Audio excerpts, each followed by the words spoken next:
So before the episode even starts, we see the previews. We kind of figure out what the episode is going to be about. So as we see the mistress is coming back in the picture. We see a lot of Andre. We see, of course, Jamie.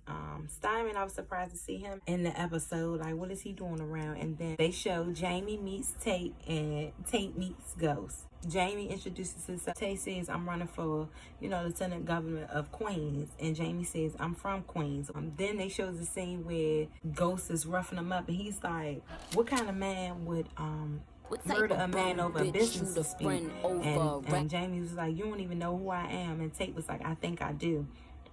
So then they show when Tate meets Andre. And he brings Andre in and he tells Ghost that he's out. So we kind of figured that this episode is going to be about Tate. I guess we're going to go through the suspects each episode. We seen Angela's sister. They talked about her. So this episode is kind of good that we get to know Tate a little bit more. We know him, but we don't know too much about him. So this episode is basically about the rise and fall of Tate and his campaign. We're still trying to figure out who killed Ghost. So we're going back and forth in time. We start the episode out. Tate, he's in the bar. And he's drinking. He's just a mess. He's probably at rock bottom at this point. So he's talking to somebody on the phone. He's like, I got a mess that I need you to clean up today. And the guy on the phone, he says, today, man, I'm all the way in D.C. And he's like, I don't care where you at. Bring your country butt up here and do this job. And I'm trying to figure out, is he from D.C.? Because people from D.C. really don't have a country accent. They not that country. So I'm trying to figure out, is he from D.C. or is he just in D.C. on business? He's like, I'm busy or whatever. We found out later in the episode what he was busy doing with the white guy and his son. I guess he owed him some money. He's in there trying to get his money out of him, torturing the guy, him and his son torturing the guy. And we don't know what happened. I don't know if the guy is, we're going to have to find out what happened to the guy. Is he alive or not? He's in the bar. He's trying to push up on the bartender. And it's like, boy, you can't handle this. He was like, I never had any complaints. Today won't be the first day. She calls his brother on the phone. She's like, your brother in here. You need to come get him. I guess it's the next day. He wakes up and he's in a kid's room. And come to find out it's his brother's nephew. He comes downstairs and let me just say, because at first, I thought that, I'm going to be honest, I thought that was Tate in a fat suit. Because I'm like, that looked just like him. That was kind of cool to see him and his brother in the same scenes because they look so much alike. So they're down there talking, the brother and his wife and his son. They're having a bonding moment over breakfast. And the nephew, he just comes and he jumps in the uncle's arms. And he's so happy to see him. Obviously, the uncle haven't been around in a while. He explains to his brother, he's like, I'm having problems with the campaign. Basically, the campaign is over. Just so happened that he's talking about this campaign and James St. Patrick ends up on the news. He's partnered up with Walsh as a running mate for lieutenant governor, which is the same position that Tate wants. So he's all upset or whatever. It's just not a good time for Tate right now. So the brother trying to lift his spirits up. He was like, you want to talk about it? He was like, no, I don't want to talk about it, whatever. He's like, Jamie just messed it up for me. And if I see him, he was like, it's going to be a problem. And they was just explaining how St. Patrick, it was so good because St. Patrick just got cleared of these murder charges. That's another question I have. It's like, how you just up one day and just say that you want to run for lieutenant governor? It's like, maybe I'm in the wrong profession. Maybe I need to go run for something. Because we got that man in the office. So I'm not even going to talk about that. That's another video. So the next scene, taking his brother, he's at the gun range. His brother said, not bad for a retiree. So we find out he's a retired police officer. So he was like, how about you trying to, he was like, I can get you a job over here. You know what I'm saying? As a police, you get out the politics and you can come be a police officer with me. And he's like, no, I ain't gonna let St. Patrick get me out my passion. That's what he basically saying. He was like, when his brothers explained to him, if you're gonna do it for the right reasons. Don't just do it just because you're trying to get back at St. Patrick. That'll just be just your bruised ego. That's what he said. He was like, no, it ain't even like that. Let's go. But at this time, he ready to go. He was like, you want to go home? He's like, no, I don't want to go home. So the next scene, we see that he's going to meet Walsh. So we see Ramona, we see Walsh, and we see Walsh's campaign guy. And he's trying to plead to them and say, you know, I need y'all to give up on St. Patrick and reconsider and take me back. And they're like, no, you need to go just bow out gracefully. He was like, that's the same thing they told Obama. He was like, that's the same thing they told Obama, going to sit down talking about something. Basically, he trying to make a comeback. They don't see it for him. They're like, nah. So Ramona, she's like, let me call security. And Walsh, she was like, nah, we don't need that right now. She was like, that's the last thing I need is another black man in a hoodie. And I was kind of looking at her sideways when she said that. And I'm like, why did she say that? But anyway, they threw that in there. So he was like, you know what, man, forget all y'all. And they basically saying, forget you too. Next thing, he goes to the church and he's talking to the pastor. And the pastor was like, well, I saw the news today, so I figured I get a visit from you. He's telling the pastor, yeah, St. Patrick got everybody, all the Democrats. He got all the Democrats on his side, the DNC, all of them. And he's like, whose fault is that? He was like, are you a man of your word? He asked Tate, are you a man of your word? And Tate was like, certain things even I can't fix. He was like, a comeback for me is impossible. And so the pastor says, the book of Luke said, what's impossible for man is possible with God. So he was like, tell God to get up off his butt and send me a miracle. Basically, he's like, at this point, I need a miracle. So then he goes back to his campaign headquarters. He's there, and then Chris, the guy, Chris, he works for him. He comes up to him. He was like, yeah, I know this is not a good time right now, but you think you can fill out like a letter of recommendation for me right now? Because basically, he trying to figure out what he gonna do. He needs a job. Tate tells him, don't even worry about it. This campaign ain't over. He was like, don't give up on me. He was like, oh, great. The guy, he was the Chris, he was like, oh, great. So then he walks away, and then in walks Saxon, the detective. And as he's walking up, you can hear Chris on the phone calling somebody. He was like, is Ramona hiring? Because he need a job. He ain't got time. He ain't got no confidence in Tate. He was like, you know what? I believe you, but I believe you from on this side because I need a job and I need money. These bills, look, it's my money and I need it now. These bills need to be paid. So in walks Saxon, and he is Saxon, and I'm like, you're still messing around with Saxon now. You're gonna lose your job next because everybody that mess around with Sax get messed up. So she's still messing around with Sax, and he walks in, and Tate can overhear him talking about St. Patrick. He acting like he don't know what's going on. He talking about no interviews. I'm like, Tate, stop playing. It's us. You know who it is. So here comes the detective, and she's like, I want to ask you something. You think you can help us put James St. Patrick behind bars? Let me tell you, Tate's face lit up like it was Christmas Day. He was just so excited. He was like, so how can I help you? Next, we meet Sid and Son. And this is who Tate was on the phone with earlier. And he's like, so I got good news. Here come Tate. He meeting them. He like, I got good news. Y'all don't even need to do what I asked y'all to do earlier. We know that he hired them to off St. Patrick because St. Patrick's just a problem for him right now. So he's like, I got good news for y'all. Y'all don't even need to do what I asked y'all to do. Matter of fact, it ain't even happened. Erase my number. You don't even know me. That's basically what he was telling them. And then Sid was like, you know what? Nah. We done came all the way up from D.C. all the way to New York. Sat in traffic. Probably was about 5 to 6 hours drive. Ain't getting no sleep. Kept running out of gas. Come on now. Taking turns. Risking. They probably ain't got no license. Risking state lines. All the way up here for you to say that I don't even need y'all no more. They was like, nah, it ain't rocking like that. We need our money and we need it now. He was like, that's good news. He was like, what's the good news for me? He was like, that's good news. Y'all ain't got to kill nobody. He was like, nah, that ain't no good news. He basically said, I need my money. He was like, so the son chimed in. He was like, he probably hired somebody else.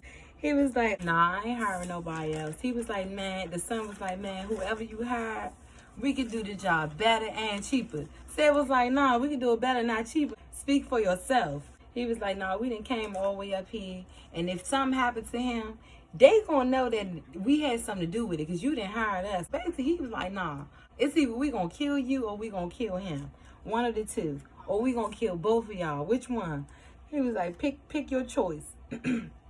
So at this point, it's basically nothing Tate can do. And he tries to warn St. Patrick.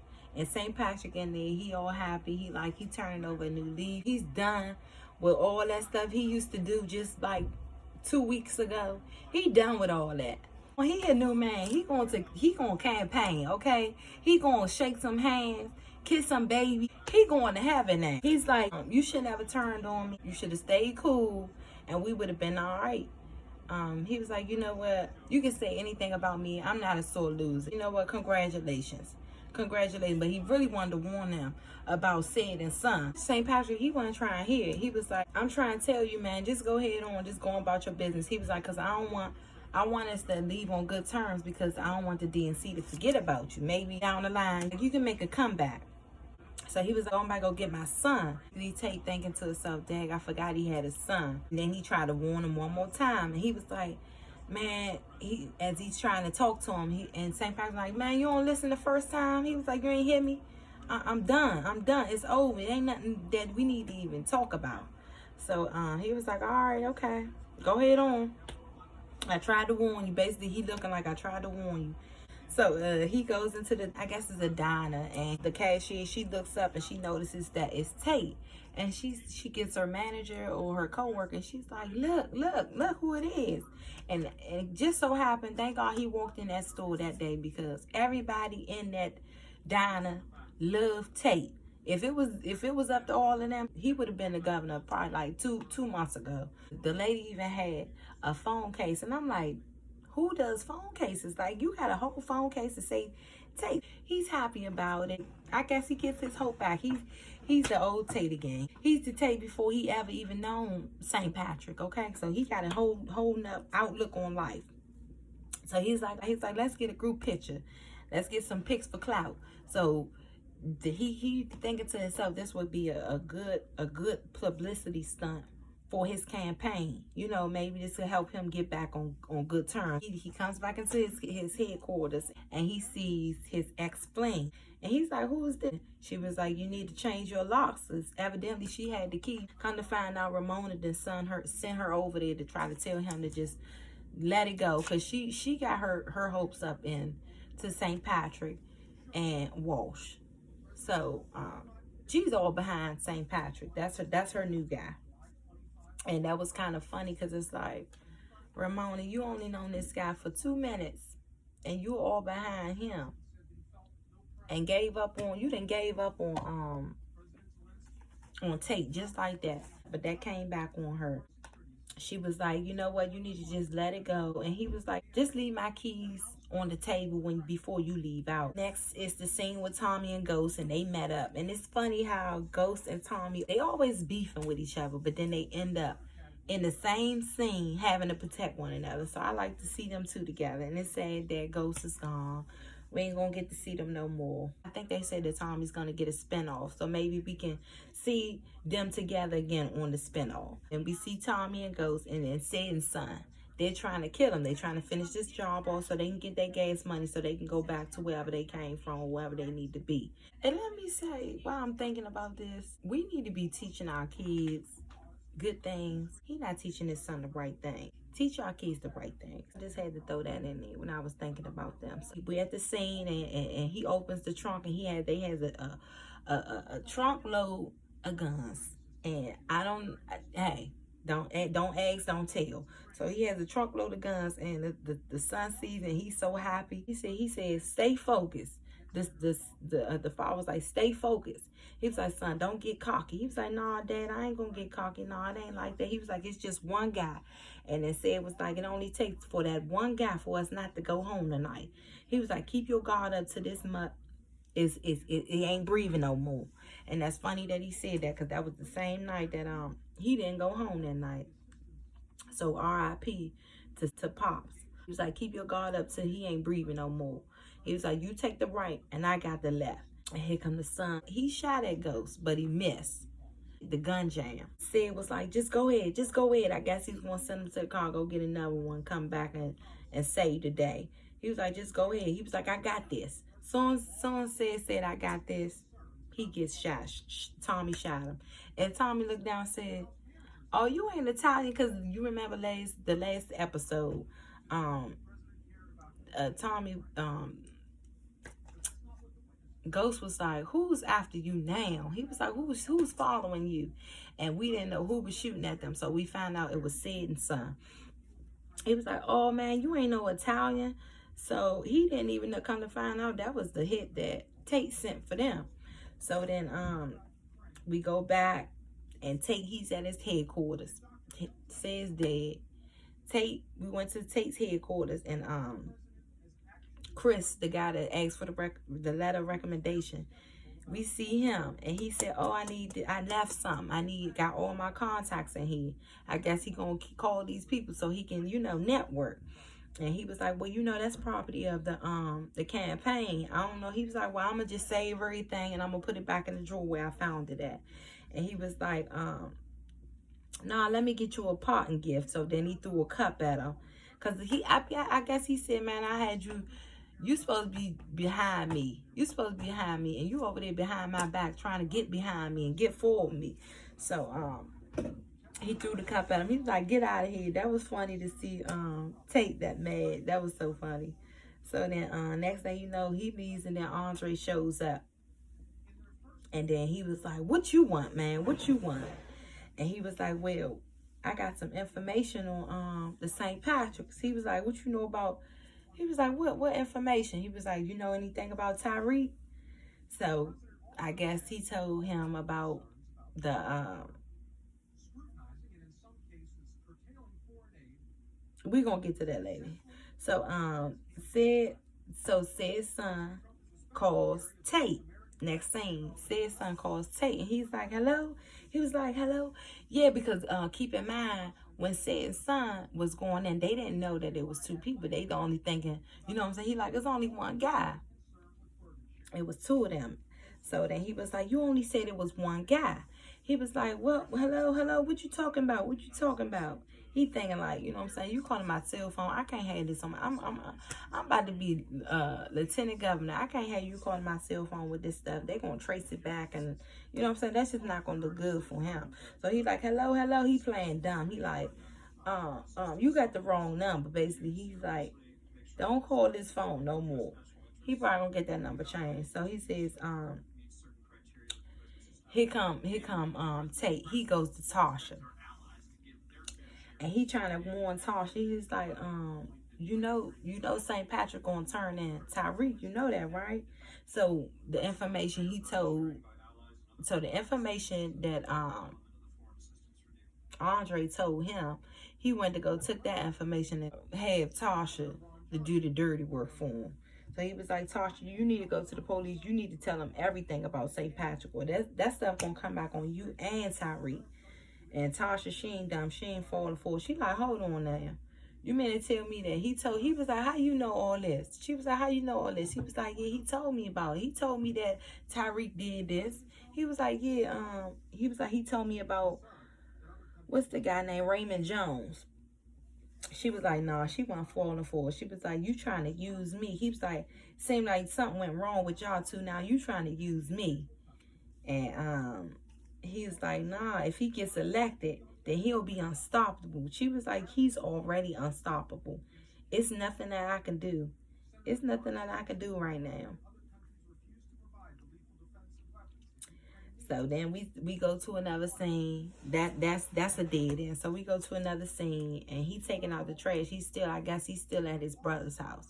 He taking out the trash, and Sid's son comes up behind him and confronts him. He's like, yeah, I know that you was gonna come out sometime, because he's still trying to get him for his father. He's like, I had to leave my father there. My father ain't even gonna have a real funeral because of you. He was like, I tried to call it off. I told y'all, just dead all of it. He was like, I'm sorry, I told y'all. And he was like, you know what? I need you to just, you know what? I gotta get revenge. It was like, come on, let's go in here. I'm gonna kill you. I'm gonna kill your brother. I'm gonna kill your son. I'm gonna kill everybody in there. Tate thought about it. He was like, nah, my family ain't got nothing to do with this. You ain't gotta think of, you ain't gotta even say my family name. He was like, whatever you wanna do, just do it right here. So then the brother saved the day. He was like, how did you know I was out here? He was like, yeah, man, I heard yelling, and I saw him with the gun in his hand. He was pointing at you, and I had to come save you. And then they go in the house, and he explained, he was like, man, you gotta tell me what's going on, because I didn't call the police. And they coming, so you gotta tell me what's going on. What happened? Tate in there explaining a lie. He like, I don't know this guy. And he was like, he was on some type of drugs. The brother ain't buying it. He like, man, this neighborhood ain't had no type of muggings. He was like, so you saying it's a crackhead?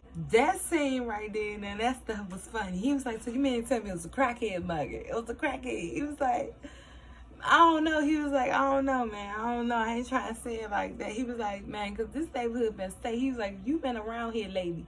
You'll know that we ain't had no crackheads around here in 3 years, nigga. So ain't no crackheads coming around till you came around. So what's going on?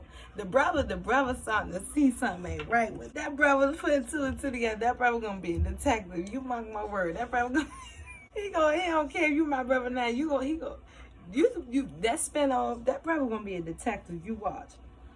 And they should have been brought that brother in. That brother was funny as shit. He was like, nah, something ain't right. He was like, this neighborhood is more safe. This neighborhood been safe. Ain't nothing been going on like this till you came around. Evidently, you brought the crackheads with you. And the wife was like, he could have killed you. He could have killed you, Tate. And she's just hugging him or whatever. So then Tate gets a phone call saying this is 911 call at his headquarters. He like, it's an emergency. Something going on. He got to figure out what's going on. So he gets to the headquarters. Kind of find out they want their property. They like the repo man. They come to get their shit. They want the chairs. They want the computers. They want all their stuff. He was like, even the car. So then here comes the detective. Yeah, Tate, I need to talk to you. She was like, what's going on? He was like, it's a break in the case. At this point, I need something to bring me up. She was like, thank you, but no thank you. We don't need your help no more. She was like, Judge Tapper, he shut us down. It's over.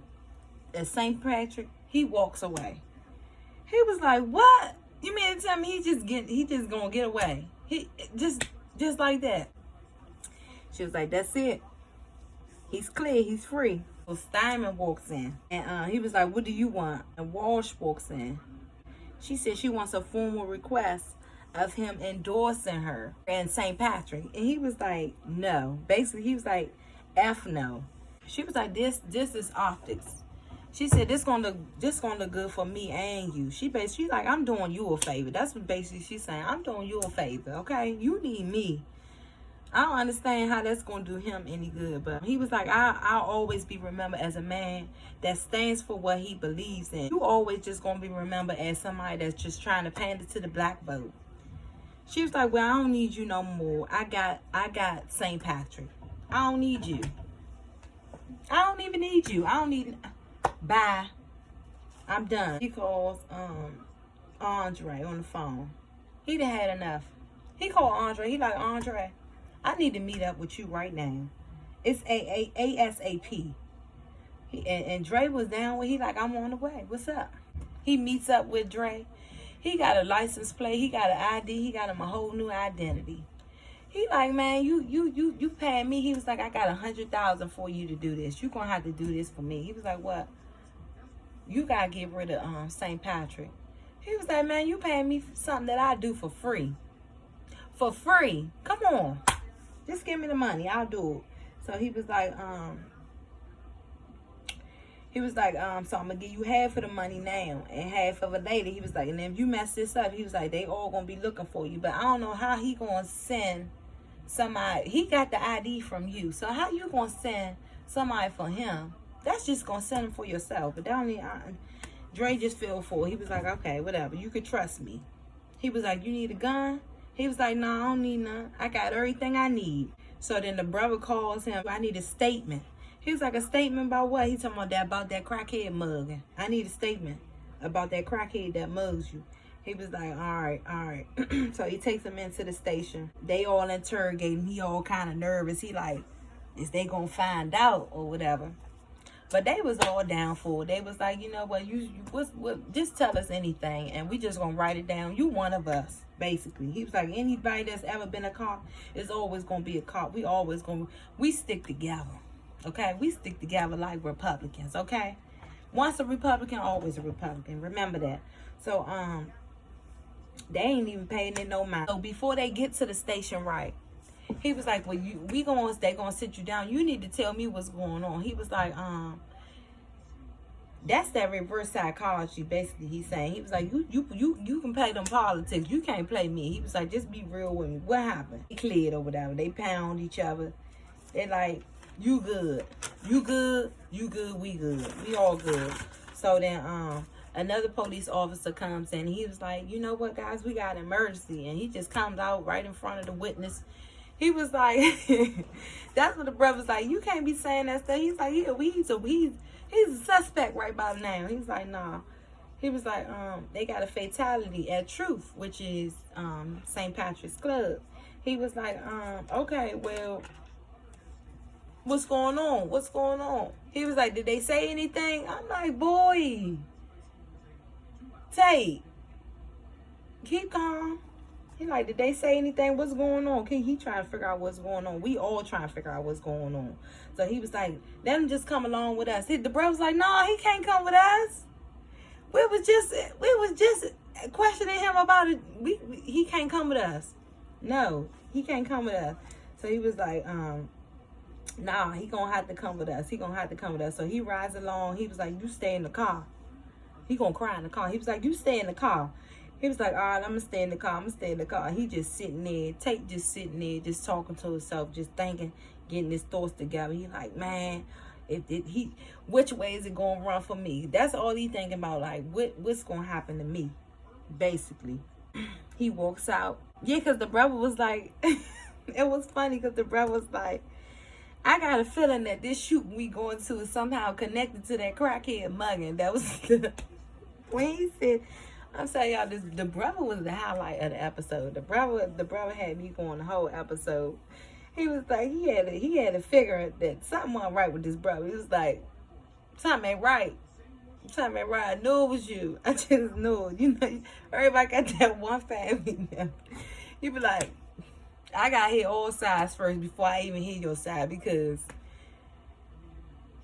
you are not a reliable source, okay?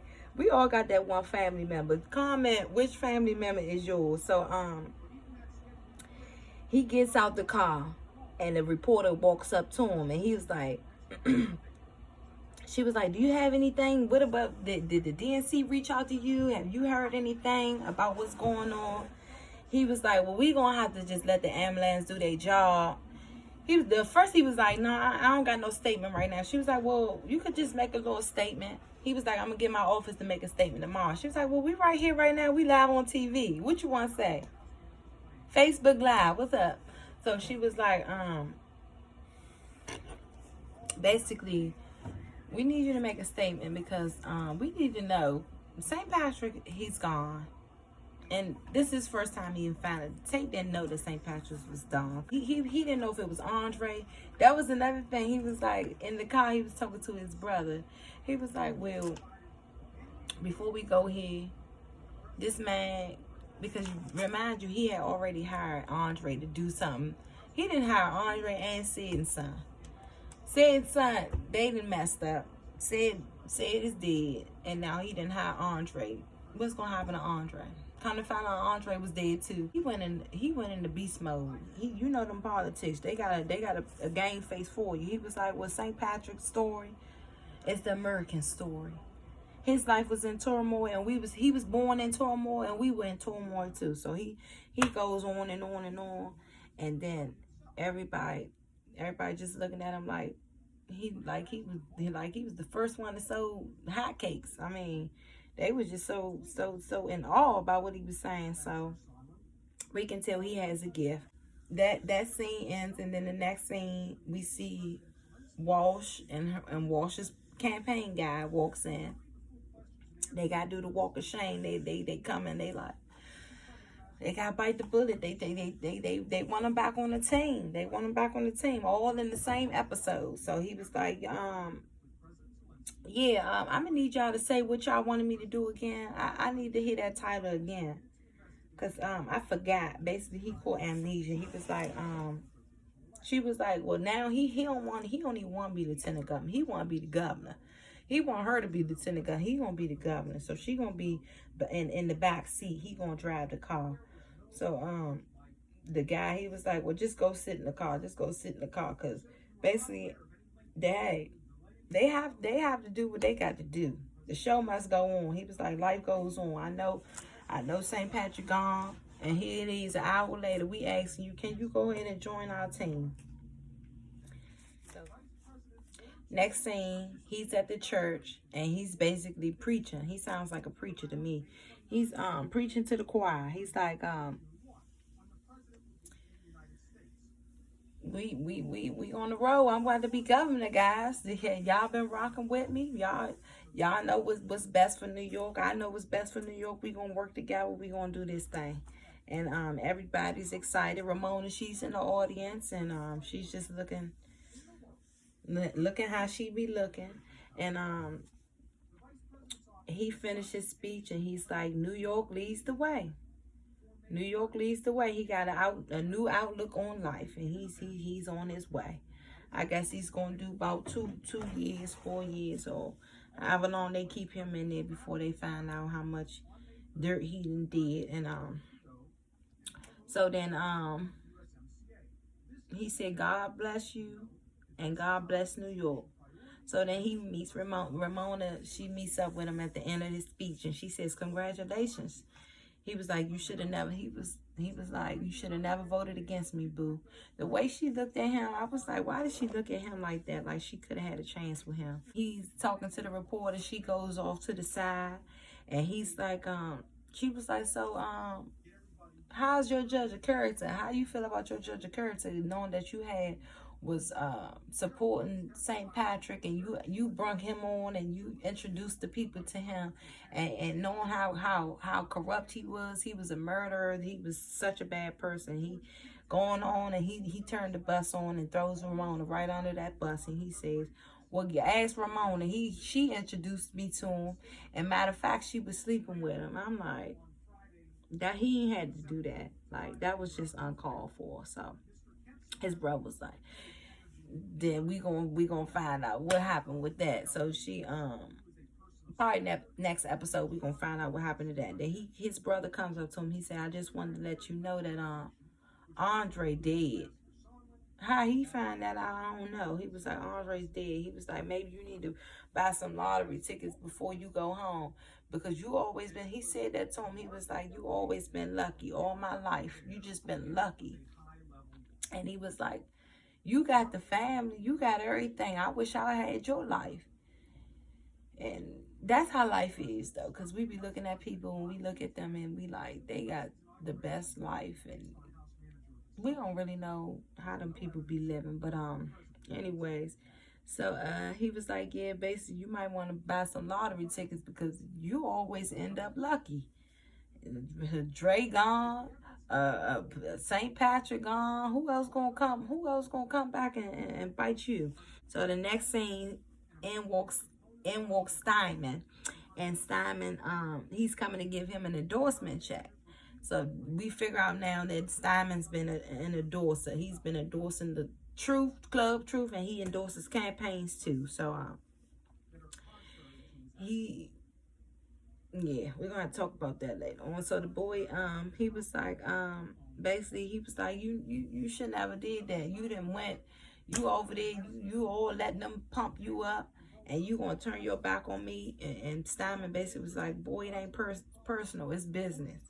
This is business. Money is business. So he was like, cheers. And then he finally get the brief. Ramona, she was like, you gotta, she said, you had quite the reversal of fortune. And that's exactly what it is. Because in the beginning, he was down. And at the end of the episode, he then rose up to the top. He going to heaven. So,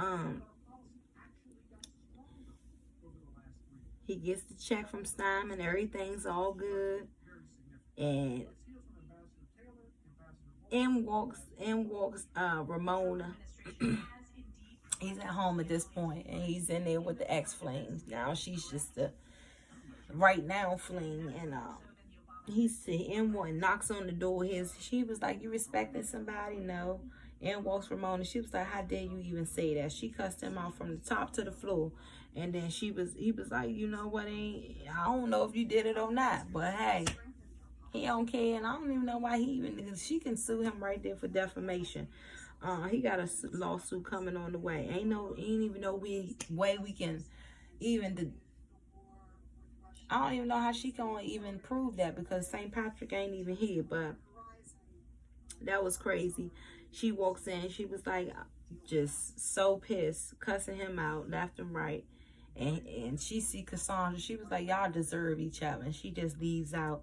Then Cassandra comes down in her little robe with nothing under. She's like, so you ready for the round 2? He was like, well, if you hurry up, you can go ahead and Uber pool, catch an Uber with her. You better go ahead. And he was like, I hope you didn't think this was a thing. She was just so mad. He was like, thank you for getting this room. Thank you for paying. Thank you for what you gave me last night. And I'll see you later. He was like, I just wanted to let off some steam. And she was like, I can't believe that you would just let me leave like this. I can't believe you won't let me leave like this. So then he turns on the TV. She leaves out. She was like, all right, you know what? You're going to get your karma. So then he turns on the TV. And they was talking about St. Patrick's, the suspect of who they believe killed St. Patrick. And he was like, oh, he was just so anxious to see this. And then they cuts it off. And he look. They show him. They ain't show us. So he's looking, and he got the first look.